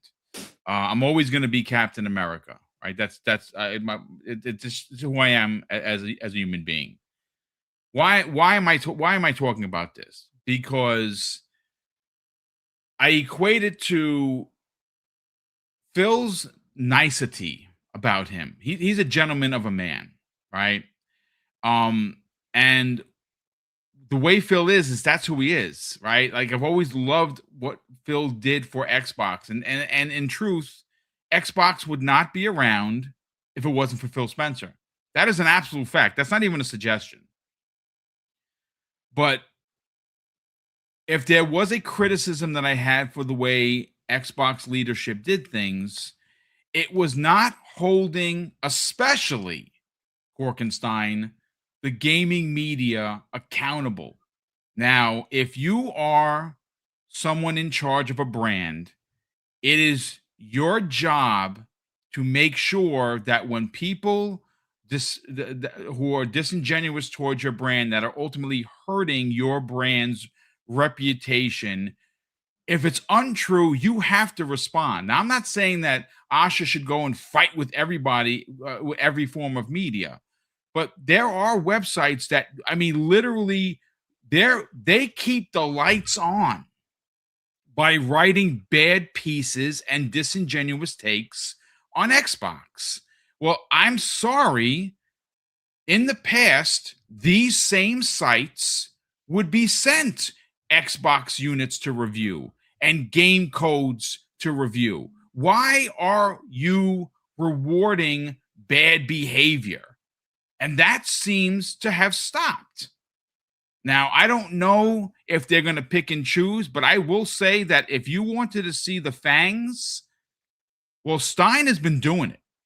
Now, I don't know if he was unleashed, like you said earlier, or what, but he's been out there. And when something, first of all, he's been rah in the brand like crazy. That seems to be like a new initiative, right? But the disingenuous takes, he's calling them out. And I think he needs to do more of that. And I think Xbox needs to do a little bit more of that. But that's, again, I don't want that to be the the driving point of the conversation. What I'd like to do is bring it back to Korkenstein and talk about these Project Helix kits going out, because I think that is freaking awesome. Like, the console is, I mean, like I said, 18 months away from release, and they're already, I mean, look, I think that the original poster that I have here, Mando, the real one, really hit the nail on the head, so to speak, where he's saying for me, there's almost no doubt that the next Xbox console or consoles will come out at the end of 2027. And I honestly think that not only is he right there, I've been saying this for a while before I even read his tweet. I think we're going to get a reveal this June. I really do. I think it's Asha's first Xbox showcase. She announced it. We know that Gears is on the back end, which is going to be freaking awesome. And I actually think that we could get an actual peek at this thing. Maybe,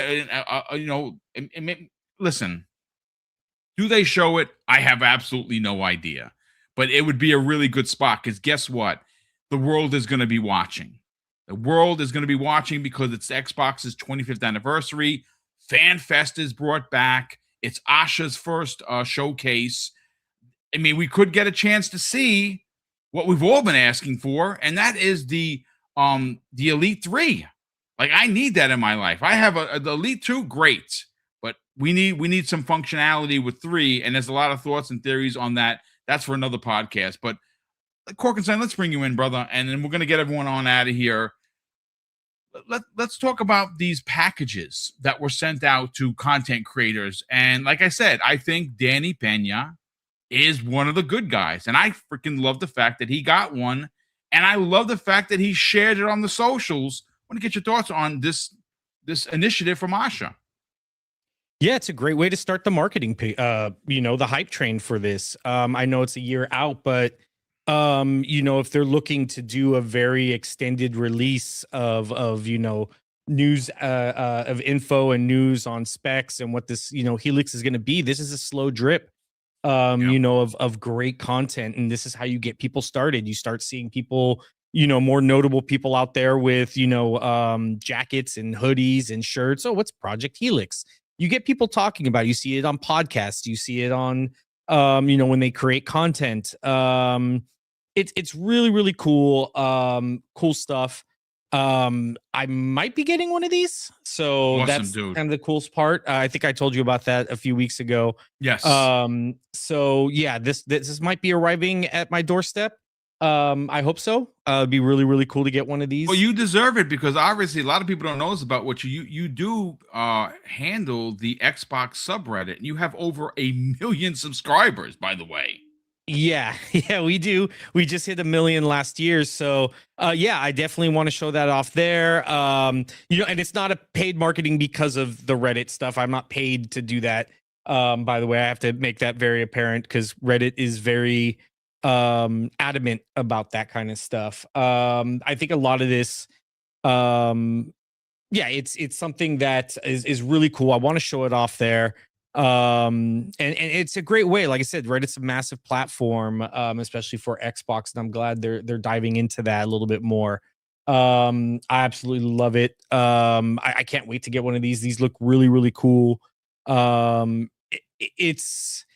I said, it's a cool way to start this marketing thing, and you're going to get people asking, how could I get invested in this brand to do this? You're going to see content creators like, oh, maybe I should start covering a little, bigger ones. Maybe I should start covering Xbox a little bit more, or and things like that. And you are right. This is one of the big gripes. Just real quick, I'm going to jump in and out because I have to do it, because this has been one of my biggest gripes, in the same way you said it, of controlling how people talk about your brand a little bit more, and putting a little bit, put some respect on your name, let people, it's not a straight out blacklist. I'm not saying that, but there are very disingenuous takes that are obvious rage bait, obvious engagement farming, to the detrimental of your brand. And then, the next day, oh, hey, check out our exclusive Starfield preview. And it's like, what? Like, why are you? They just crapped on your brand for about a month straight, and now you're giving them special access. That doesn't really incentivize them to not stop creating content that's disingenuous and false about your brand, when they're obviously being rewarded for it. So again, I'm not talking about a blacklist. I'm not saying that. Even though we all know, the other, the red and blue team do that. I'm not talking. You do about, have to hold people accountable, though. Yeah, they do have to hold. And I think that's a certain way, especially coming up with Helix, and you need this console to start with its best foot forward. And if you're going to give it to a bunch of sites and content creators that are just going to tear it down before they even know anything about it, it's probably safe to say they shouldn't get access to it when it comes for previews. And watch how fast they change all of a sudden, how much they start liking the Xbox brand when they probably always have. A lot of this is willful ignorance. And that's the sad part, is a lot of this is them, feigning ignorance about and some are actually, they're just not invested in the brand at all. So they don't know really Xbox, they get, like I said, they get Media Pass, where they don't have Game Pass. They don't see it as a consumer does. They get Media Pass because they get these games for free to review. And that's the thing. So I feel like a lot of it, some of it is ignorance. Some of it is willful ignorance, where they're doing it just because they know they can. And some just absolutely hate the brand. And, they want to just harp on it any chance they get because they have the platform to do it. And, those are the ones, like willful ignorance, I can kind of get around because that's kind of hard to determine. But those that really harp on your brand for no other reason besides they just hate your brand, those are the ones I'm talking about, because those aren't the people that will discuss your stuff in a fair light. So yeah, just about that. So these content creation tool packs are a great way to jumpstart this, get more people talking about it. And I hope this is, like I said, if this is the start of the hype train this early out, I cannot wait to see what they have for the rest of the year for Helix. What I can say in regards to the rest of the year, I can't literally, I was having a conversation with somebody yesterday, and I literally said that my excitement for the brand on what has already been shown for the platform itself is through the roof. And I was literally told, and I can't say, this is obviously, like, I can't mention who it is. I was told, just wait and see. And I'll leave it at that. Nice. And that is, for who I'm talking to, has me bonkers excited for Xbox. More than I've been in a really long time. Listen, we've been getting games. We get value in Game Pass. I love my achievements. I love the Series X. I play on it every day, right? I love the controller. Still the best controller in gaming. I use the Elite, even the regular controller. Still of all of the controllers available, the best in the business. But look, some decisions were made in the past couple of years that soured a lot of diehard Xbox players like myself. Most of us didn't like it. We just accepted it. Right? You've heard Dirt Griggity, who's a bot just like me, right? He'll be the first one to tell you. And even though we were totally against going third party and putting something like Halo on PlayStation, we just understood that was a part of the business. We didn't like it. We just accepted it, right? Yeah, Halo is going to PlayStation. There's nothing that can be done about that. That's going to be, releasing now that we know in July 28th, right, is when the game's supposed to come out, and then have like a 4 or 5 day early access thing. But I can say that as a fan of Xbox, what is going on right now has me through the roof excited. And I think most people in this chat, that even though this is a multi-plat show being Breakfast with Boom and not one of the 3 Xbox show, podcasts that I do weekly, we're all still excited for Xbox. And you know what? I like the changes. And I do hope to, again, not to be negative about things and not to blacklist or, put the block hand up for somebody. But if you are a member of Games Media and the way that you keep the lights on is by shitting on Xbox, I hope that your days are done. I really do. Because I think that at some point you have to take what you do seriously, and using hate mongering and console war rhetoric as your brand to keep the lights on needs to stop. It absolutely needs to stop. And again, I don't know how far Asha is willing to go with this, but if the conduct of Stein is any indication, which I think was proper on every level that I've seen him clap back at people, especially Games Media, then I think that's going to come to an end. We will certainly see. Time is going to tell. But, ladies and gentlemen, got to catch up on Super Chats. Wow, there's a lot of them here. Let me catch up to those, and it will get you on your way to, finish off your Friday so you can start your weekend. We have here a let's see, let me catch up. Okay, so we got a $5 super chat here from Brett Bingham. So Brett, if you didn't know, is someone I talk to pretty much every day through DMs. I'm a big fan of what he does and the information he always provides. So Brett, thank you so much for everything you do for the channel. He says, serious question. I saw that there will be a Forza Horizon 6 controller and headset. I didn't even see that. No console. Also, when will we see the first game-themed Helix consoles? Well, I mean, if I'm actually going to tweet about this because it came to mind. Okay, so you can always guarantee that a new game is going to get a controller. At least that's the way it's been the last couple of years. I have a ridiculous collection, which I'm gonna do a project with my nephew during the summer.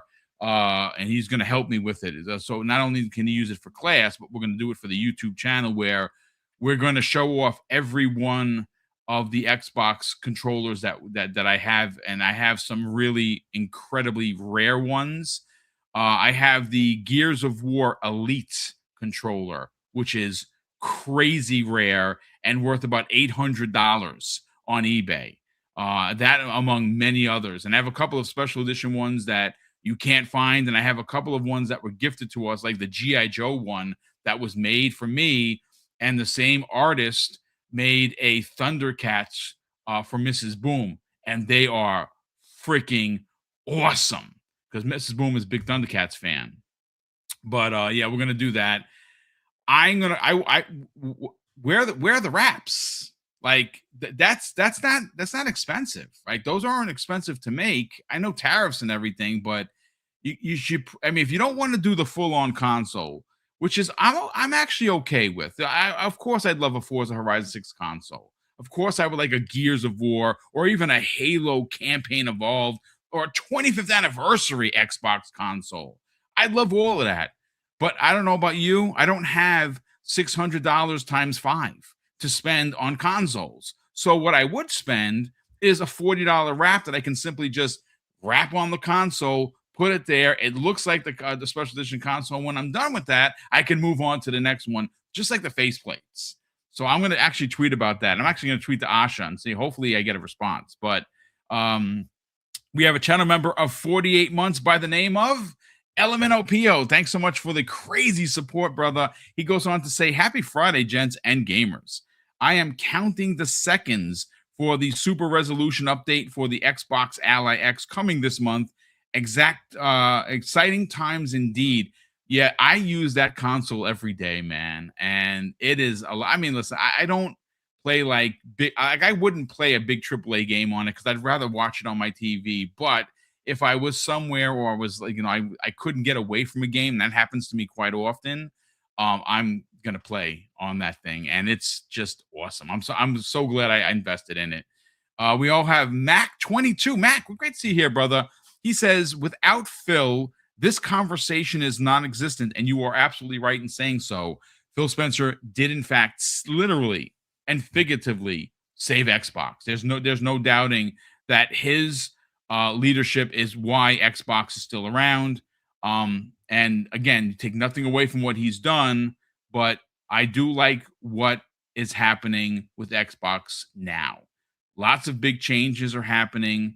And again, I said it in the opening, folks, and I will say it before we get on out of here. I know it's not just me that feels that there's a different energy in the room. Like there's something here, ladies and gentlemen. And I know I'm not the only one that feels that. We have a gifted sub from Nino Vestic, our generous friend, all the way from Hawaii. So aloha to you and your family, as always, brother. Thank you so much for the continued generation. And if you did get the channel membership, please thank him. He does it pretty much every day we have a show, which is it's very expensive, man. So thank you so much for the crazy generosity. We super appreciate it, Nino. Have a great weekend with your family. We also have Eternal Shaddai, who's been a channel member for 5 months himself. He says, Asha needs to bring back Upload Studios. That's a really good one. It was easy to use and share, but it needed a major overhaul. Bring it back. Yeah, I remember that. It was dope, but it was kind of neglected, man. That would be a dope addition for sure. Tim the Sorcerer, who's been a channel member himself for 45 months. So, Tim, thank you so much for the support, brother. He says, awesome show as always. Thank you so much, Tim. Love the small things that Asha's team is going for. The achievements, for example. Let's not step on rakes for a while. Yeah, I think listen, a rake can be stepped on at any time, but I don't think that's going to happen. And why I believe it's not going to happen is because Asha has been tasked with bringing this brand, and it's not dead, but it was non-existent and it wasn't important to consumers. Her skill set is to get people invigorated, which I believe she's doing. She's making the brand by doing these little things excited. People are excited. I'm excited. You're excited. Everybody on the panel are excited for what Xbox is doing. They have, I mean, look, again, I don't want to go on a tangent here, but Xbox has everything it needs to win. It really does. It has games. We're gamers, right? Isn't that what we're supposed to be excited for? They have the best first-party games of anybody, right? They have the most affordable service. Whether you think $30 is too much or not, it's still, if you bought these games outright, especially this year, you're going to spend more on buying the games than the year worth of subscription service. And again, honestly, you've heard me talk about this before. We're partnered with ENEBA. They have the best price, and you're not paying full boat, folks. And you shouldn't pay full boat. They have the hardware. They have the best controller in the business. They have a roadmap for games and hardware. They have services. They're doing updates to the current consoles, to the handhelds, to the achievement system. Xbox has everything they need to win. They just need to keep pushing forward and not step on any rakes. That is for sure. Elemental Pio drops an additional, very generous $5 super chat. He says the important thing to note is that the creators like Destin are the right kind of people to inform the public about Helix. Yeah, I mean, I don't know if Destin got one. I would imagine for sure. And yeah, I got to be honest with you. I'm a big fan. I support him on Patreon. I'm not sorry that I do. I like the work that Destin does. I really, really do. And I'm glad that he went independent. I'm glad that he's no longer with IGN, to be honest with you. But that's here nor there. But I do like, I'm happy to support him. And I think you should as well. I think he's definitely one of the good ones for sure. Tim the Sorcerer drops an additional, very generous £2 super chat. He says, awesome show, panel, and chat. Have a great weekend. Well, brother, you have a great weekend, and thank you for the crazy support, Tim. We super appreciate it. It's me, the broke boy, drops a very generous $5 super chat. And Will goes on to say, damn it, Friday show, get me in all the time. I forgot about it. It's starting early. What's up, all? Yeah, we can watch it on the replay. Plus, I'm with this topic that we just, the Asha topic, I'm going to cut into a video over the weekend. That one's going to be a lot because there's a lot of there's a lot to cut up. And usually when I have like multiple topics within one topic, it takes a lot of production time. So I am going to try and get that done over the weekend. I already have a thumbnail in mind that I'm working on. But yeah, that's I'm glad you enjoyed the show, brother. Sir C. Julius in the chat drops a very generous $5 super chat. Great to see you here, Julius, and thank you for the continued support, brother. We super appreciate it. It says, bring on that Project Helix baby. Hope we all get into FanFest. Yeah, I hope you get into FanFest as well. From what I understand, everyone that was at last year's FanFest, the one that was done by Hargeet Chani, Ben Kenobi, Woogerman, and so many others, everyone there, from what I understand, is going to get the invite. So, so Julius, if you were one of them, you're going to get in. If not, like I said, I don't know for sure. I'm not privy to anything that they're doing with it. I hope I get in as press because I got a press pass in 2024. Mm-hmm. I got in. I helped. Well, you were there, Cork. You helped as well last year, but we were there till like 5 a.m. to open up at 7. Open up at 7. It's 7 or 8 o'clock. Yeah, I was there. I remember you guys. Yeah. You guys look like death, but you did it. You got it done, and it was incredible. If I was a gambling kind of a guy, I would say that they're probably going to have this at the Microsoft Theater. It makes sense. It's where they usually held these events, and it's a pretty big theater. So I think they're gonna try and get in as many people as they possibly can. So Julius, I hope you are certainly one of them. Brett Bingham drops an additional, very generous $2 super chat and says, "Bring back Mixer and rename it Xbox Live." Oh, I mean, listen, they cut the cord on Mixer too quickly, I think. But they do that a lot. They've done that with so many things. I mean, does anyone remember Zune? My wife still has her. She got the boombox and everything.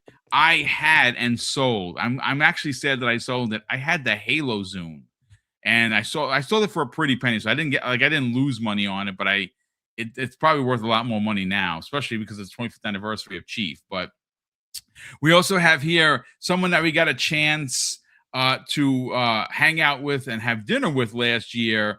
BT Maverick has gifted 5 Double Barrel gaming memberships. So BT, I hope that you take the drive out again and that you do get in and we can hang out. I'm going to be there for, I think I'm there 5 days. I'm going to be in LA. I'm flying in on, I think Thursday. Yeah, Thursday I'm flying in. I'm flying out on Monday to return. So obviously there won't be shows, but I am going to be doing live content from boots on ground as well. So there'll be content. And Sir C. Julius drops an additional very generous $5 super chat and says, nah, wasn't there last year. Saw it online though. Super cool event. Yeah. Listen, the event itself is really cool because it's all Xbox fans and the audience look, you saw my video. I took it on my phone.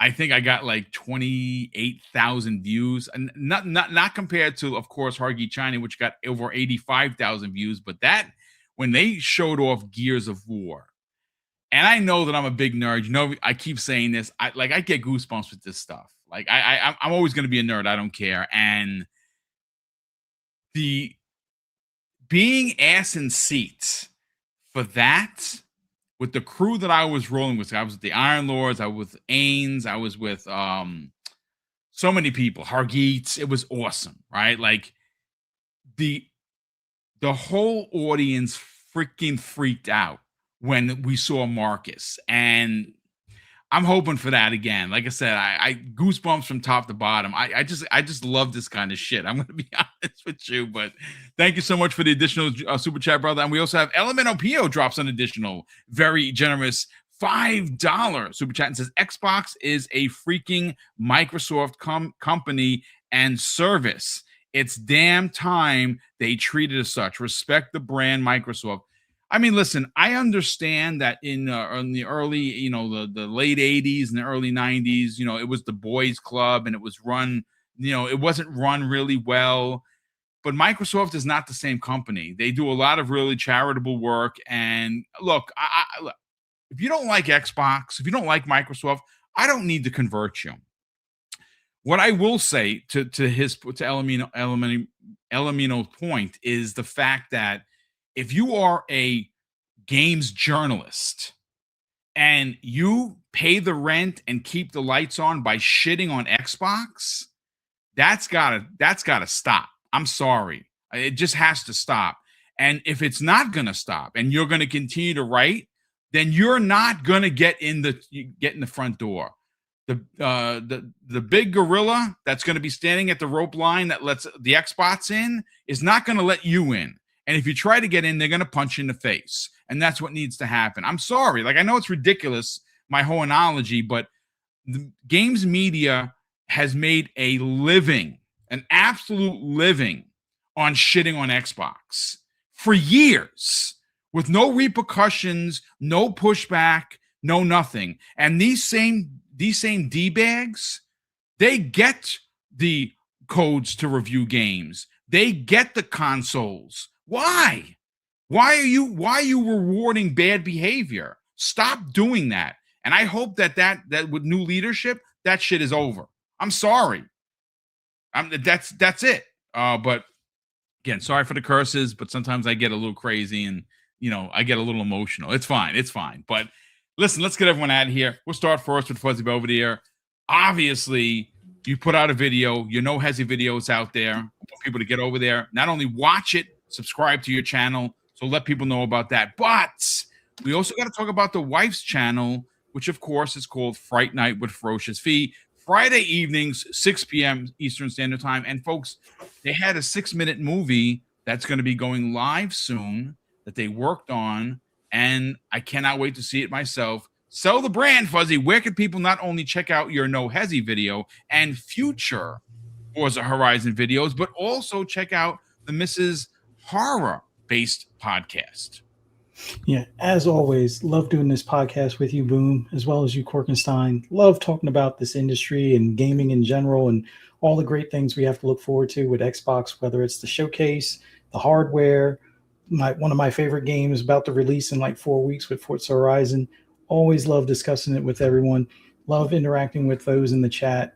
Thank you guys for showing up. Don't forget, hit that like button, subscribe if you haven't already. It's greatly appreciated.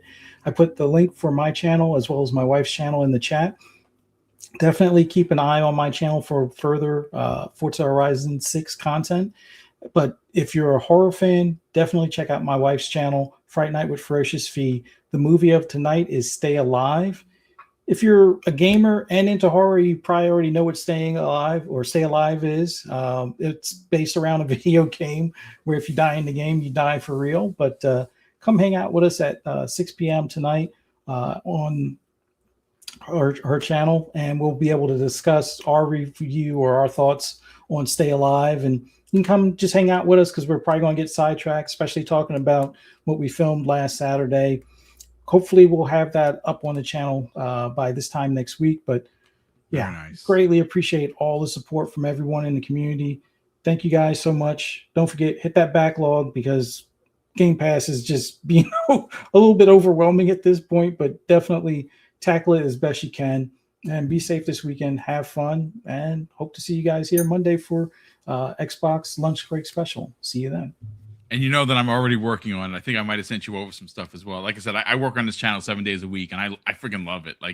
I love running at 100 miles an hour, and this incredible community allows me to do that. But hey, Korkenstein, let's sell the brand, not only of yourself on the socials, but we got to talk about what you're doing with the Xbox subreddit. Obviously, you're getting one of these potential Helix packages because, well, you work really hard and you have over 1 million followers there. And that's pretty freaking cool, to be honest. But we also want to know when you're officially launching the newly revised Korkenstein Gaming Podcast.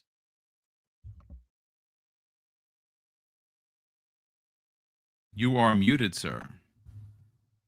Hopefully you didn't fall asleep. Fix that. Bam. There we go. Hey, welcome back. So yeah, thank you everybody. Fuzzy Boom, you guys are great. Always love talking. Thank you for letting me come here every week. Yeah, you guys can find me on the Korkenstein on pretty much every social, Blue Skies, Reddit, Twitter, Instagram, all that fun stuff. For the channel, yes, if I do get one of these, I'll do a live video or like a unboxing. An unboxing, yes, definitely do that. That's cool. I'd love that. I'll do an unboxing there, show off all the really cool stuff. I'll make a whole video for it. And then yeah, the podcast is, yeah, I got to see what I kind of want to do with that. The kind of format I want to do, because I think there's different ones, and a lot of that stuff is a little nuanced and stuff. And me, like, you know, I have like severe like ADHD kind of stuff when it comes to like this stuff and like obsessive compulsive disorder. So like I want to make sure everything's perfect. I know it doesn't have to be, but I'm like a very like intricate person on when I do stuff and how I do stuff. So that I want to make sure it's just right, like where I'm happy with what I'm doing. And I want to give people like the best possible product that I can. And so yeah, so that is we'll see. Like I said, I haven't really started on the podcast. I want to do more short form and long form content creation stuff first, and then kind of work the podcast in a bit. But who knows? Yeah, let's see how all of that goes. I will be on Web Daves this Sunday at 4 p.m. Pacific Standard Time. And then yeah, I think me, Hargeet, I'm not sure who the other guests are, but yeah, this Sunday I'll be there talking it up with the homies. Nice. Well, listen, brother, we love the work that you're doing, not only on your potentially new venture, but what you've been doing on the Xbox subreddit. And you are certainly one of the good ones for sure. And again, you don't have to kiss anybody's ass or Xbox's ass for that matter. Well, we all call them to the carpet when they make the mistakes. But right now, they're not making any of those. And that's why I'm excited. And that's why you find folks are excited. But that's going to do it for us, ladies and gentlemen. Thank you so much for hanging out. A big thank you to all of the super chats, gifted subs, channel member chats, and continued support. We do have a giveaway that we're going to be doing with the release of Replaced. We are not taking any codes from the developer. We are buying those outright, and we will be giving those away live on the air. We're working on the deets right now. We're going to try and give away 10 copies. That's what we're going to try and do. We're paying for that. And that's thanks to, of course, everyone that continues to, push Double Barrel Gaming along through their generosity. Because again, if we can't, I'm not going to take any money out of the house fund, because right now this market is just bonkers. So we try to put away every freaking dime we can, because we're tired of renting. We want to be owners eventually, and hopefully we get there at some point. I don't know if it's this year or hopefully next year, but we're going to continue to give it the old college effort. And you find folks allow us to do the big giveaways, and we do really enjoy giving back to this community. So, of course, I'm going to close out the show with something that's incredibly important to me. Hopefully, one day will be important to you, and that's something that my dad taught us when we were kids. He'd say, Craig, treat others how you want to be treated. And also, it doesn't cost anything to be nice. You live by those rules, son. I can guarantee you, you're going to have an awesome day. So take care, everyone. Have a great weekend, and we'll see you next week on the newest episode of Breakfast with Boom.